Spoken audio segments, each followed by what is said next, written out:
Yo, what up, homies? It's your big homie King Quad back at you again with some more Tower of God New World. And in today's video, we are going to be taking a look at the newest character in our hands. Now, we did get two new characters, but I'm going to start with the character that speaks to my heart. I'm the type of person that loves the archetype of assassins. I love the high damage, I love the stealthiness and the conceal, and I just love the weapon of choice, daggers. So, if that has not yet narrowed it down for you, then I don't know what else will. But the character that we will be in turn taking a look at today is Kiseia. So without wasting any more time, let's enter the tower, let's assassinate our enemies, and let's break her down.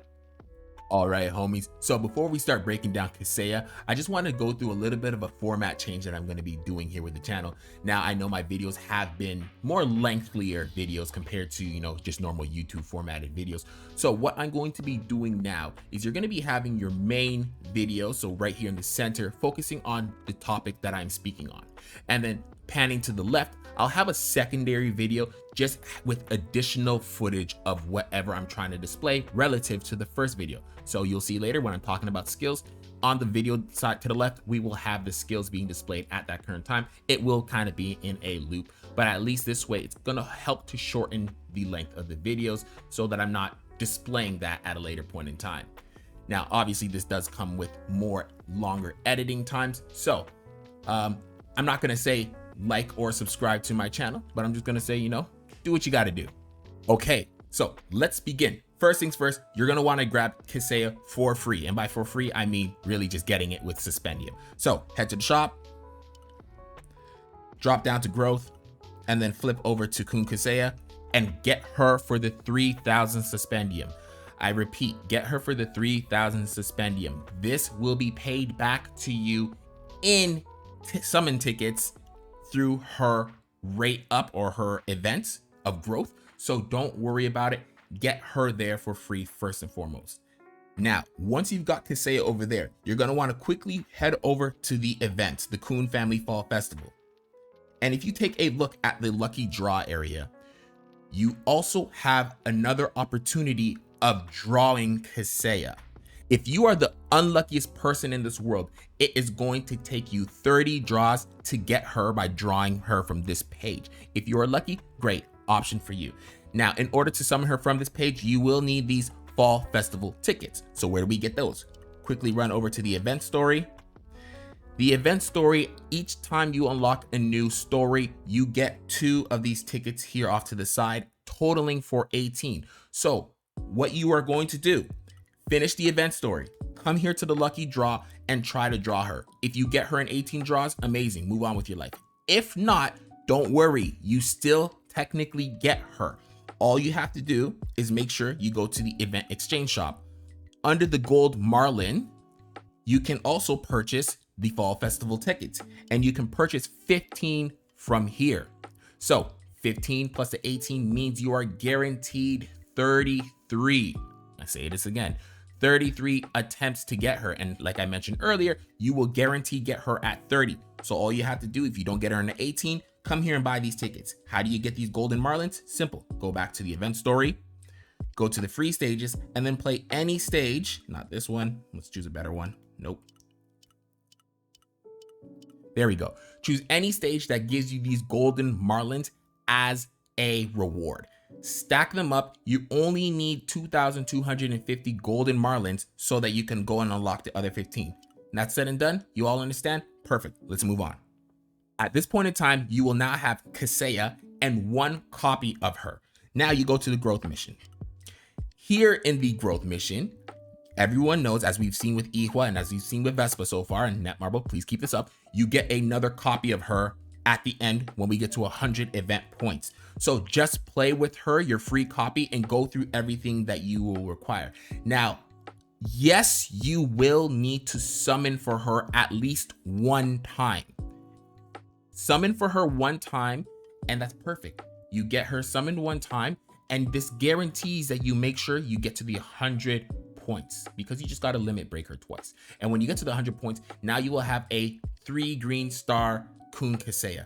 Guys, this is optimally free. Think about it in the other retrospect. When we got Vespa, Vespa didn't come with an event. So that meant that once you got your free 3000, or not free, your 3000 Suspendium version of Vespa, you then had to go and draw 2 more copies of Vespa before you could finish off Vespa's growth mission. Here, they've given us the 3000 Suspendium. They've given us another one from the event.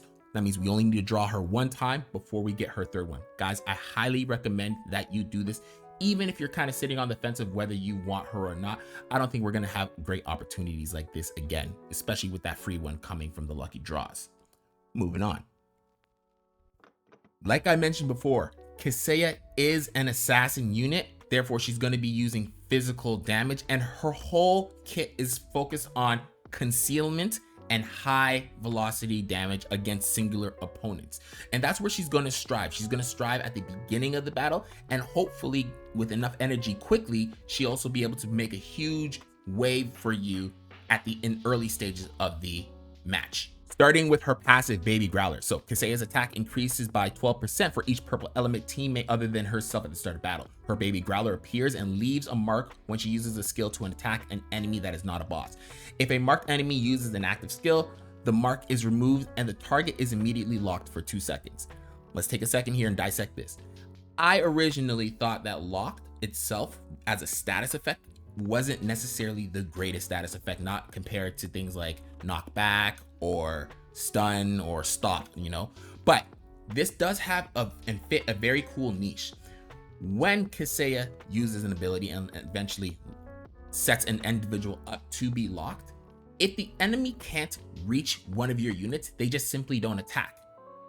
And you will notice that with Kiseia's kit, she goes invisible after using certain abilities, which therefore means the enemy's just standing there useless. And that is what's going to help you kind of just get a little bit of a head start against an enemy unit. Next skill, innate quality. So Kiseia teleports to the enemy with the lowest HP, strikes with her dagger, deals 300% of her attack as damage, then stuns them for 2 seconds. She then conceals herself for 3 seconds. If the target's HP is 50% or below, the attack coefficient increases by 100%. Kiseia becomes invincible while using this skill. Homies, this is like one of those battle start use abilities. Sort of like how we've had that Endorsi cheese where Endorsi uses Bong Bong right at the offset of the battle and goes to the back line. This is going to do the exact same thing, except with one added bonus. While she's queuing up this ability, she actually cannot take damage. So you can actually use this as sort of a little gimmick. Have her in the front line, all the enemies are going to start focusing towards her before she teleports into the enemy with the lowest HP and gives her a stab. Now, another simple crazy use case that I've noticed is that if at the beginning of the battle, it's going to take the lowest max percent HP no matter what. However, if as the battle's going on, an individual somewhere else on the field has lesser HP than the person who had low HP at the beginning, she will teleport to that individual instead. So it's kind of, if you have someone like Tin on your team, the SR unit, Tin's passive is he strikes with an enemy right at the beginning of the match with his mace and then causes them to lose some HP and be pulled forward. This could actually interrupt her innate quality because maybe she would have been jumping for someone in the back, but since that person at that current point in time has less HP, she's going to jump that unit instead. Blue Lightning Arc. Kiseia infuses her blade with blue Shinsu to deal 40% of her attack as damage 5 times, applying bleed for 5 seconds. Bleeding targets take 60% of her attack as damage every second. If Blue Lightning Arc results in a critical hit, the attack coefficient of the next attack increases by 40%, and the target bleeds until the end of battle. So again, like I said, as an assassin, these are the type of things you want to do in your archetype or have in your kit. Bleeds, invisibility, high mobility type of things. So you definitely want to build her with and focus on getting some crit, especially in the Tri-Essence facility for the decks, for the range units as well as the assassin units, because this is what's going to ensure that if she gets a critical strike during Blue Lightning Arc, the enemy is going to bleed for the entirety of the match. And extra damage is extra damage, right? We always want that. And her special flanking attack. Kiseia becomes boosted for 10 seconds, quickly moves to the enemy's blind spot to deal 400% of her attack as damage. If the target has a barrier, it is instantly destroyed and the attack coefficient increases by 200%. While boosted, Kiseia's attack increases by 30% and her critical hit rate by 30%. And if she is involved in taking down an enemy, she conceals herself for 3 seconds. So, guys, this honest to God special was made to kill and counter Iwa. If she uses this and targets Iwa, then when Iwa uses her ulti and she gets that shield, especially when you get her exclusive equipment up, she's just going to rip through her. And I mean, just through various testing in arena, various testing in arena simulations, this has been the same thing I've seen consistently over and over and over again. Now, there is a drawback to this ultimate ability, and that is the fact that she's not invincible while she's using this ability. So any sort of stun, any knockback, I'm not sure if jolts 100% will affect her, but things can stop her before she gets the actual ultimate off, right? So she'll do her first dash, get to behind the enemy, and if she's tagged with any sort of CC, then it instantly stops the move. So she's not one of those, she is one of those characters that you're gonna want to play on, not on auto with. So she's one of those characters that you're definitely going to want to play manually to control when she does it, at least giving you the best opportunity to use the ability to maximize your damage. A quick look at her exclusive equipment. Level 1, Kiseia's attack and critical hit rate increase by an additional 10% while boost is active. The duration of conceal, which activates when involved in elimination, increases by 2 seconds. So she gets a critical hit increase for the boosted time, which is 10 seconds, as well as now if she's involved in the elimination, she's invisible for 5 seconds. Level 2, stun duration of innate quality increases by 2 seconds. So you're going from a 2-second stun at the beginning of the match, and I mean really the beginning of the match, to 4 seconds. That is huge. Taking an individual out of commission for 4 seconds, guys, is huge. Level 3, Kiseia's critical hit rate increases by 30% while using blue lightning arc. That is critical. That's critical to her kit. I'll explain in just a second. And level 4, duration of boost increases by 5 seconds when Kiseia is involved in an enemy elimination while it is active. So the boost opportunity increases to essentially 15 seconds the moment she kills someone after her ultimate flanking attack. Now, level 3 is the most critical level, I believe, for her, simply because you always want to ensure that your blue lightning arc hits a crit so that you apply the permanent bleeding debuff throughout the rest of the match. Kiseia can die and at least the damage is still ticking. Which brings me to the one thing I want to bring up about Kiseia right now, which is her durability. Now, I by no delusion of my mind believe that an assassin type character should ever be someone that has copious amounts of HP or someone that should be able to live forever. That's not their role. Their role is to be in and out as quickly as they can, as well as perform high amounts of damage in a battle. And what you currently see here is a team that I've just created up randoms, level 140 A ranks throughout, everybody at their level 1 exclusive equipment gear. And we're just gonna let this battle play out. Now, keep an eye on Kiseia. You're going to see what she's going to do. She's going to jump to the back line and she's going to do high amounts of damage to Iwa. And that's okay.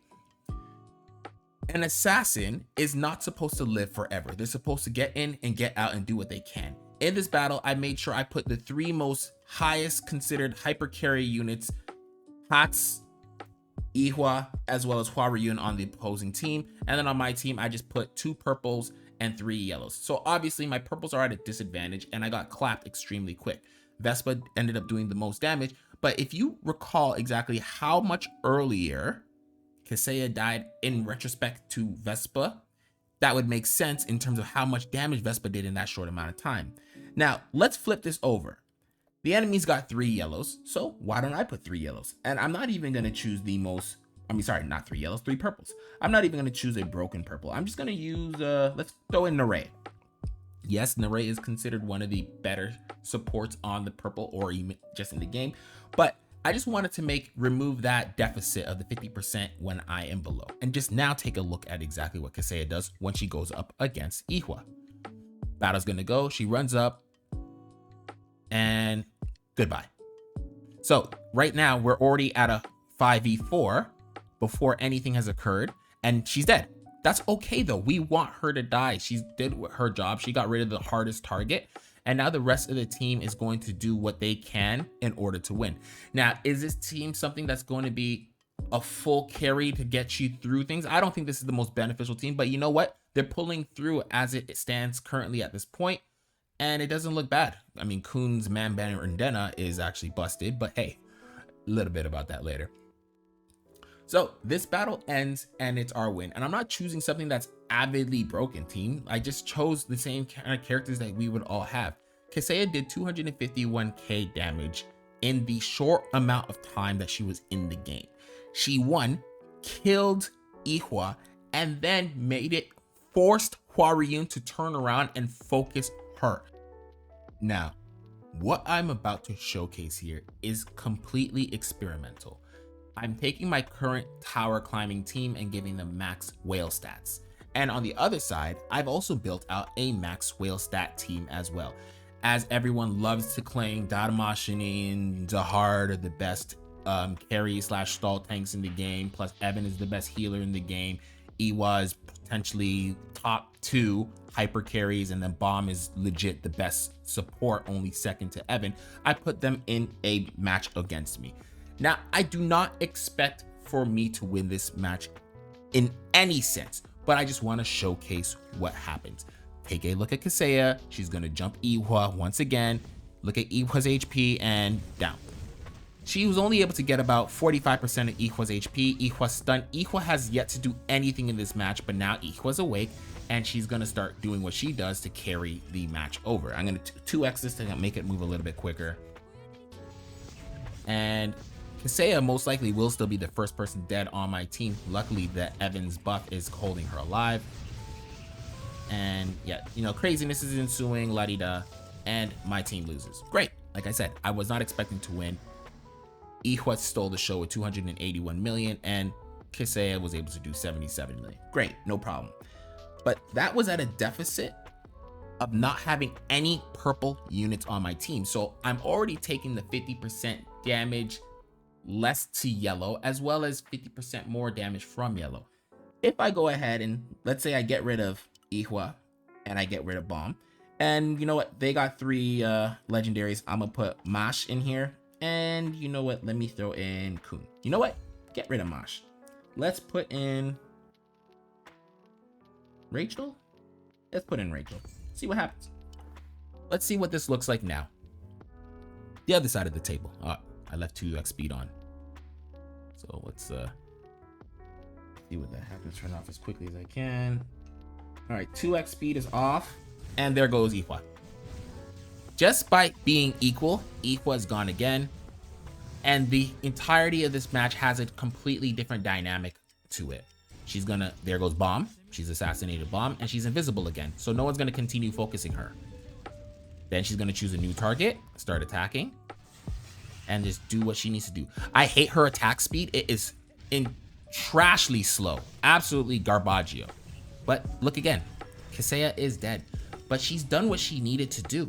She got rid of the high hyper carry unit on the enemy team, and now we're just stuck dealing with obviously Zahard and Dadamash, who are busted.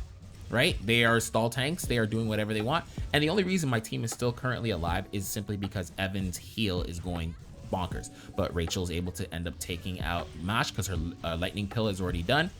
We are going to keep on doing this. Let's 2x it. Actually 3x it. Do what we need to do. Drop that on him.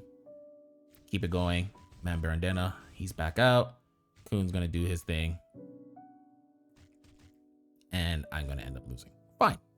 I ended up losing, but that wasn't before Kiseia was able to still pull out 248 million damage against a mid team. And I mean absolutely mid team. So take this all with a grain of salt. I truthfully believe that if you set Kiseia up with other purple units so that she gets her attack damage increase on Baby Growler, so 24% at level 5.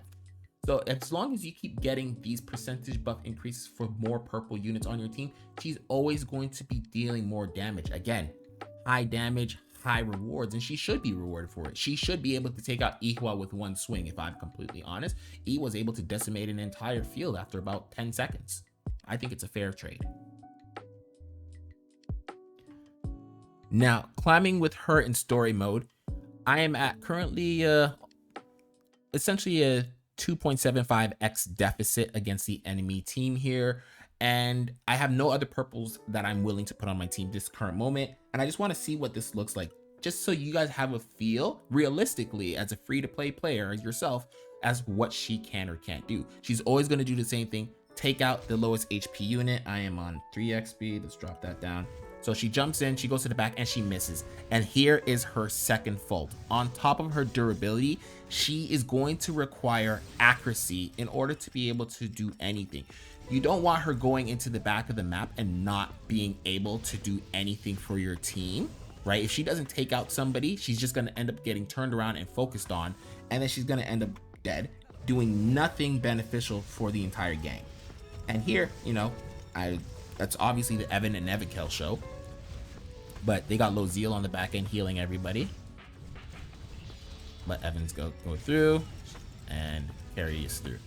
And really the hyper carry of all of Tower of God is Evan. So cheers to that. I'm probably still gonna end up losing this. Kun is a beast. Yep. Oh, rough life. But let's take a look at the battle stats real quick. There we have it. She did 13k.